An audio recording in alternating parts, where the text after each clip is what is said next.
Alonso. Podemos? E aí, boa tarde. Tudo bem? Beleza? Já acostumaram com essa complexidade aí de sons para todos os lados, cara? E aí, tudo bem? Bom, muito prazer, eu sou o Eduardo. Muito prazer, eu sou o Eduardo. Na nossa empresa só entra Eduardos. Fica mais fácil de lidar com os nomes, né? Mas tem um jeito de nos chamar também, que é Dudu e Rigoto. Ou pode ser Dudu e Eduardo. Eu sou o Dudu, eu geralmente sou o Dudu e ele é o Eduardo ou o Rigoto, né? A gente veio contar um pouquinho de como a gente acabou virando os mineiros Eduardos globais da Design Thinkers. Não sei se vocês conhecem a Design Thinkers, mas a gente vai explicar um pouquinho de como que isso aconteceu. Para mim esse barulho aqui tá perturbador. Se vocês não conseguirem me ouvir, me fala que eu repito e tal. Beleza? Para mim parece que vocês não estão ouvindo. Tudo bem, a gente está aqui hoje porque a gente gosta de conectar pessoas. Esse é o nosso propósito. Eu não sei o que vocês estão fazendo aqui hoje, especificamente vendo aqui a nossa fala. Mas eu imagino que vocês devem ter saído de casa por algum motivo, e é legal esse motivo. É legal vocês saberem qual motivo é esse. A gente dá cursos, a gente faz consultoria, a gente faz cerveja, faz facas, faz música e outras coisas mais, baseado nesse propósito aqui. Tem outros propósitos que também me movem particularmente, também movem o Rigoto, né? Música me move, por exemplo. O que te move além disso? Mais pessoas mesmo, Dudu. Na verdade, ultimamente, a única coisa que tem movido são conhecer pessoas novas. Você falou aí, a última moda que está na minha vida é faca, né? Fazer faca. E acabou que eu descobri que tem toda uma comunidade nova envolvendo essa questão de cutelaria e a pessoa fala assim, pô, você gosta de fazer faca? Até gosto, mas é muito mais legal conhecer as pessoas que estão envolvidas nisso daí, é o que tem me movido nesse mercado. É isso aí, concordo. Enfim, saibam qual é o propósito de vocês, é importante. A Design Thinkers é uma consultoria internacional de design de serviços. A gente usa Design Thinking para modelar serviços, para desenhar serviços pelo ponto de vista de quem os usa, do cliente, né? Se vocês passam raiva com os serviços aí, eu aposto que essa semana mesmo vocês passaram, seja bancário, seja telefônico, seja na padaria. Seja um grande evento que você está participando. Seja um grande evento, eu dei uma perdida para chegar aqui, mas chegamos. Muito provavelmente esse serviço não foi pensado pelo ponto de vista de quem os usa, né? Ele pode sim ter sido muito bem pensado pelo ponto de vista de economia de processos, economia de custos, né? Mas não pelo ponto de vista do cliente. O que a gente faz é olhar para fora.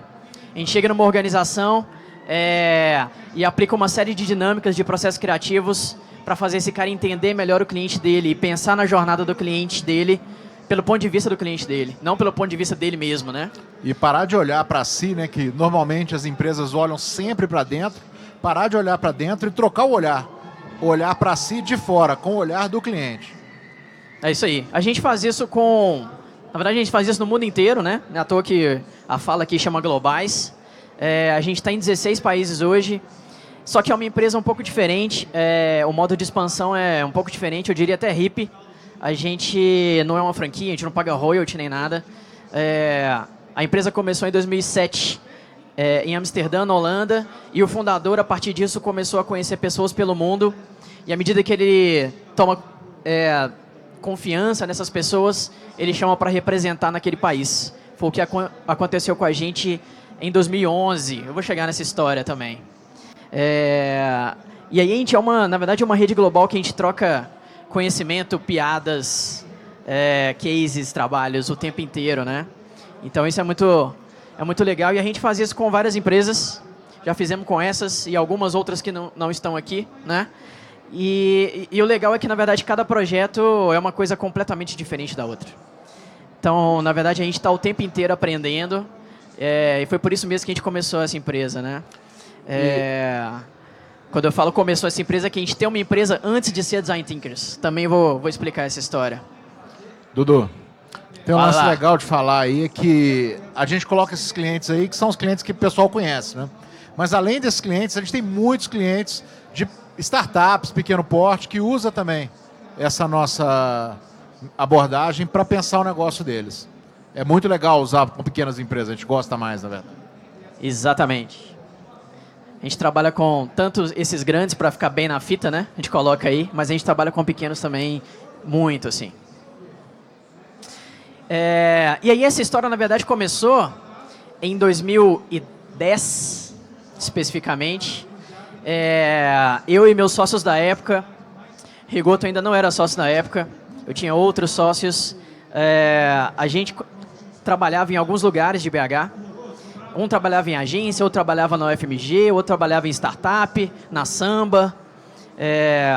Eu trabalhava numa consultoria de arquitetura de informação, chamava Mapa Digital. Extinta Mapa Digital. Aliás, um parêntese, as coisas que eu trabalhei, os cursos que eu fiz, eles acabaram. Então, tudo que eu toco, basicamente, acaba. Design Thinkers ainda não, né? Eles chegam no auge e aí terminam. E aí termina, né? Tipo uma banda, né, cara? E aí a gente estava nesses lugares e a gente não estava contente com esses lugares. E aí a gente percebeu que não tinha nenhum lugar que a gente realmente gostaria de trabalhar em BH. Então a gente teve que criar esse lugar. Foi aí que começou a nossa história com empreender, mas de uma maneira completamente inusitada. Um projeto caiu na nossa mão e a gente chutou o balde de todos os lugares onde a gente estava. Mapa Digital, Samba, UFMG, uma outra consultoria, né? Para dedicar nesse projeto, e acabou que esse projeto virou outro. Na verdade, se a gente não tivesse aceitado o primeiro projeto meio que na loucura, os outros não teriam acontecido. Então a gente, na verdade, foi lá e tentou e experimentou, né? Esse é um grande ensinamento para a gente, e a gente repete isso quando a gente faz consultorias, quando a gente faz mentorias, que é o seguinte: uma coisa que você está imaginando fazer, enquanto você não faz, o que vai acontecer de bom depois dessa primeira coisa não acontece. E essas coisas que vão acontecer de boas, você não tem noção nesse primeiro momento. Isso é muito legal, assim. Dá um frio, mas é legal. E o legal também dessa história, eu não estava nessa história aí, acho que talvez se eu tivesse, eu não teria a postura que eles tiveram, que foi o seguinte: eles não tinham planejamento, eles não tinham capital, eles não tinham funding, eles não tinham ganho um prêmio de uma aceleradora, eles não tinham nada disso. Eles tinham vontade de criar um ambiente de trabalho para eles irem lá e trabalhar. Isso que eles queriam fazer. Eles pegaram e foram e fizeram. Na cara e na coragem. Começou sem nada, né, Dudu? Sem nada. Começou sem nada. Nada. Tinha os caras e uma vontade de ter um lugar legal de trabalhar. Isso aí. E aí, o propósito da empresa que a gente criou, eu vou mostrar o nome aqui daqui a pouco, era fazer pesquisa e design de produtos digitais. Esse é o meu background especificamente. Um conceito que chama experiência do usuário, né? Ou UX, ou UX, como eles gostam de chamar. Foi isso que eu me especializei desde 2007, é isso que eu vinha trabalhando desde 2002, né? A empresa era disso, só que a primeira coisa que a gente fez quando a gente montou a empresa foi isso. Não tinha nada a ver com digital, não tinha nada a ver com pesquisa, nem com design. Nem com design da forma, digamos, mais tradicional que a gente encara design. Esse aqui é um projeto de inovação social. A gente basicamente fazia dinâmicas e workshops para levantar problemas sociais e desenhar soluções com as ferramentas do design. As mesmas ferramentas que a gente usa muito hoje. Ou seja, quando a gente finalmente montou a nossa empresa, a gente pensou assim: cara, agora a gente pode fazer o que a gente quiser. Inclusive não fazer o que a gente tinha pensado, que é uma empresa de UX, né? Uma consultoria de UX. E a gente foi fazer esse projeto social.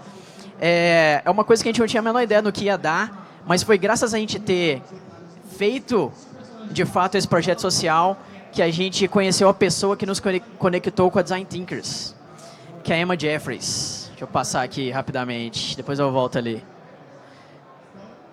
Que é essa pessoa aqui. A Emma Jeffries é uma PhD em Design Thinking. Ela tinha acabado de acabar o PhD dela na Inglaterra. E ela estava num projeto que chamava Design Workabout. O projeto era basicamente rodar o mundo e entender como é que o design era feito ao redor do mundo, em outros lugares que não fosse a Inglaterra, né? E aí a primeira parada da EMA foi em Amsterdã com a Design Thinkers. A segunda parada da EMA foi com a gente, aqui em BH. A EMA ficou com a gente 4 meses, trabalhando, dentre outras coisas, principalmente o mosaico. A moda que a gente inventou de fazer um projeto de inovação social, né? Ou seja, foi graças a ter pensado o mosaico que a gente se conectou com a EMA, e a EMA nos conectou com a Design Thinkers depois. Coisas que a gente, num primeiro momento, não imaginava, né? Mas aí tem essa marca aqui, não sei se vocês conhecem. Alguém conhece isso aqui? Não. O IXDA é uma associação internacional de designers de interação. Tem uma pós-graduação na PUC que chama Design de Interação. Eu fiz a primeira turma dessa pós. E hoje eu dou aula nela. Tá na décima turma, hoje eu dou aula nela. E eu fiz essa pós em 2007. E foi lá que eu me conectei com meus futuros sócios, né? Um deles é sócio nosso até hoje, 2 não mais, quer dizer, 3 não mais, né? Que é esta galera aqui. Essa era a turma da época. Inclusive o japonês voador aqui hoje é designer do Google, né? Por um tempo ele foi o único designer da América Latina que o Google teve. E hoje ele já tá em São Francisco já. Mas antes de ir pro Google, na verdade ele era nosso sócio, né? Só que enquanto a gente montou a empresa, ele estava num processo seletivo pro Google, acabou passando e aí nos abandonou. Infelizmente. E aí, por causa da XDA, eu encontrei essas pessoas, me conectei com elas, né? E a gente criou a Voil. A Voil é essa consultoria de pesquisa e design de produtos digitais, né? E aí, a primeira coisa que a gente fez foi um mosaico, mas o projeto que eu disse que caiu no nosso colo era um projeto de UX, basicamente, né? De redesenhar uma plataforma, no caso, era até da Sky. Foi um projeto grande que minha ex-chefe tinha me passado. Esse projeto caiu no nosso colo e a gente foi lá redesenhar a plataforma pelo ponto de vista dos usuários internos lá da Sky, né? Dos atendentes da Sky. Curiosamente, a gente está fazendo um projeto gigante para Porto, que é mais ou menos a mesma coisa. 7, 8 anos depois. Enfim, a história do XDA é muito legal porque na XDA a gente promovia eventos o tempo inteiro em BH. A gente ia para bares e discutia conceitos, discutia um livro. Quando tinha algum profissional em BH fazendo algum projeto, a gente chamava esse cara, por exemplo, esse aqui. A gente chamava o cara para vir falar com a gente. Primeiro começou com 3 pessoas encontrando num bar. E depois, a cada encontro, já tinha 40 pessoas indo, né? Isso aqui eu tô falando de 2009, 2008, 2009, assim, né? Esse cara aqui é o Paulo Melo. Na época, ele trabalhava no César e ele veio fazer um projeto em BH, a gente chamou ele para conversar com a gente.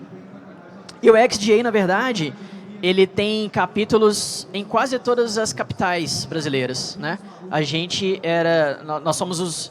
Éramos, na verdade, os líderes locais do capítulo de BH. E aí, é uma associação, na verdade, completamente livre e gratuita, diferente de associações que você paga para fazer parte, né? E eu acho que por causa disso tem muita colaboração entre os seus integrantes, assim. Então a gente, na verdade, colaborava com os times do Brasil inteiro, e isso formou uma comunidade nacional de design de interação muito legal, assim.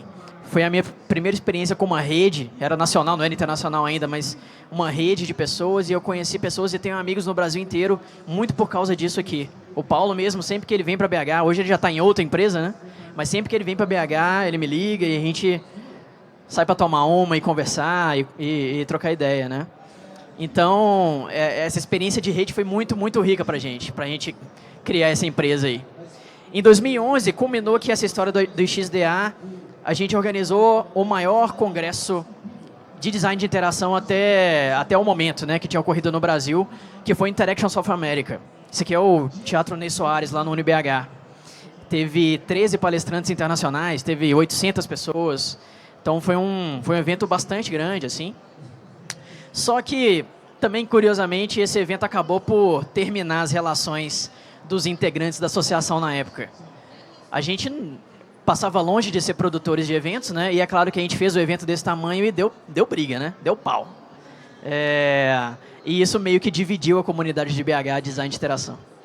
Era para ter alimentado, né? Para ter deixado mais forte, na verdade, acabou com a comunidade. Só que a boa notícia é que esse ano o XDA voltou, cara. Tem outras pessoas, até amigos, nosso amigo Diego tá lá liderando. Tem outras pessoas tocando o XDA também, se eu fosse vocês, ficava ligado, porque eles estão promovendo muitos eventos muito legais, assim. E essa semana mesmo teve um. E aí, dentre outras coisas que a gente fez, e aí a gente começou a incorporar os elementos que viriam a criar as coisas que a gente tem hoje. A gente, por um tempo, foi host desse evento que chama Global CFC Jam. Global CFC Jam é um evento que você tem que montar num fim de semana um serviço baseado num tema bastante vago. Por exemplo, num ano, um dos temas foi Heartbeats, batida de coração. A partir desse tema, você tinha que modelar um serviço do zero em um fim de semana. E o legal é que é uma competição global, né? Então é o mundo inteiro fazendo no mesmo fim de semana.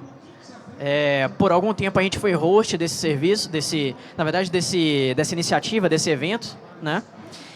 E a gente pegou uma referência desse evento que foi o Jam ali, né? Vou falar daqui a pouco com o que a gente usou esse Jam, mas a gente pescou uma referência aí. Essa aqui foi uma edição do Global CFC Jam. Então a gente tinha edições, na verdade a gente tinha 2 edições por ano. Alô? A primeira edição, do começo do ano, era para fazer um serviço de um modo geral. E a segunda edição, no fim do ano, essa foto é até do fim do ano, é para fazer um serviço sustentável. Era o Global Sustainable Jam, né? Bom, já falei da Emma, né? Como que ela se conectou com a gente. E aí a gente começou a fazer uma mudança muito importante na Voyo, como a gente tinha pensado, uma consultoria de UX, porque a gente é hoje. Uma consultoria de design de serviços que usa design thinking, né? Inclusive, estou falando aqui desses termos, né? UX, design thinking, design de serviços. Não se acanhem, quem quiser levantar a mão e me perguntar, pode me parar, pode nos parar. E quem quiser explorar daqui a pouco um pouco mais, vai ter um workshop de design de serviços aqui, 4 horas, né? Daqui do ladinho aqui. Bom, a principal mudança que a gente começou a, de fato, colocar em prática é tratar design de uma forma diferente do que geralmente é tratado. A gente tem mania de falar em design como atributo estético, né? Então a gente fala, por exemplo, olha que design bonito desse carro aqui, né? Que design bonito dessa geladeira. Ou que design bonito dessa faca, né?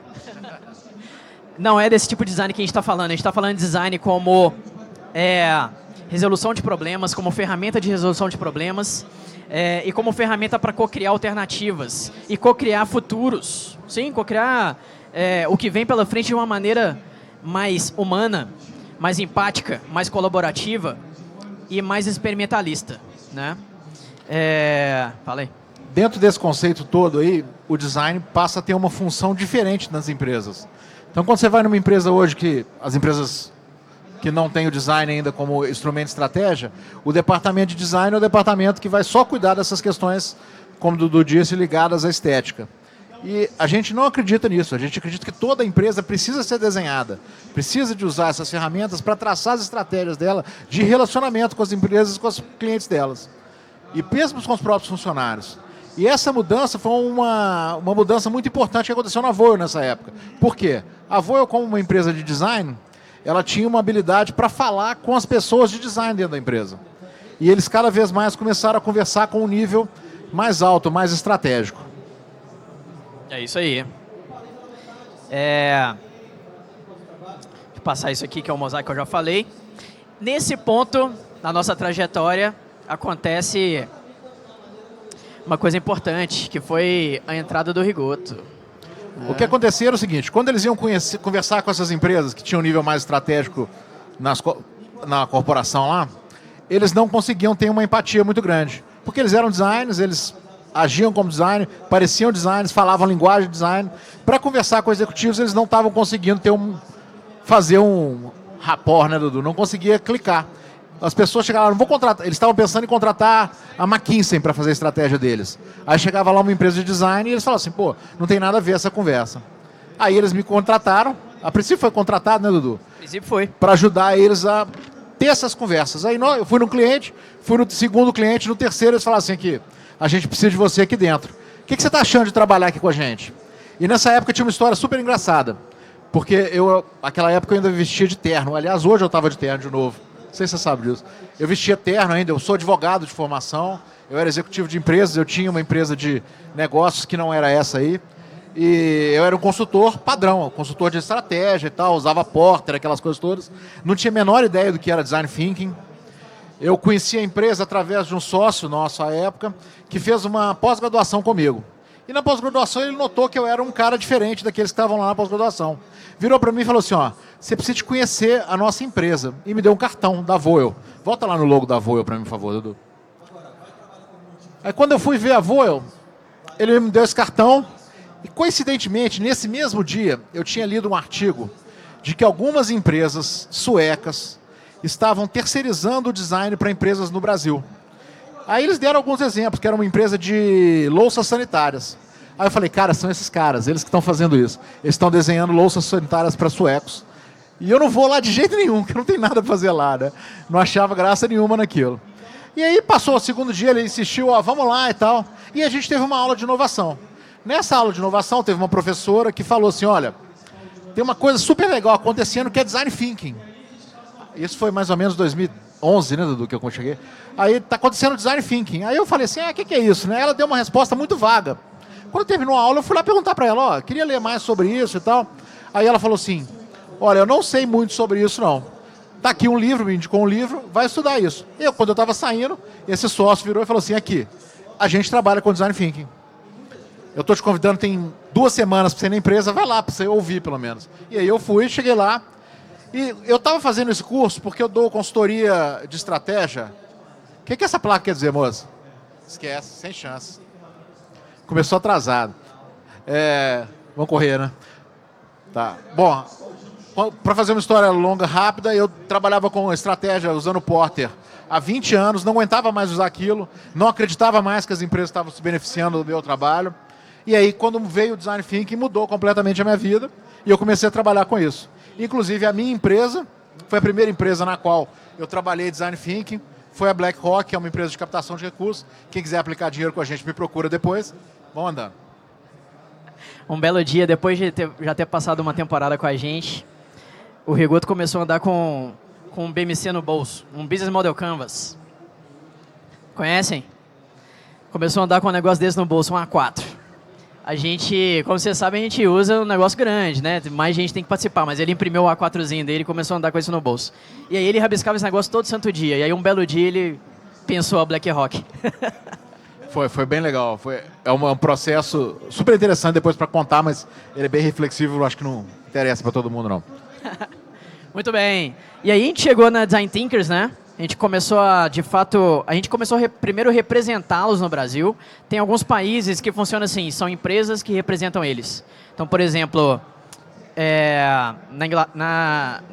em Israel, é uma empresa que chama Whiteboard que representa eles. Em outros países, são pessoas, de fato, sendo eles lá. Nos Estados Unidos, são pessoas, não é ninguém representando. A gente começou com a Voel representando Design Thinkers.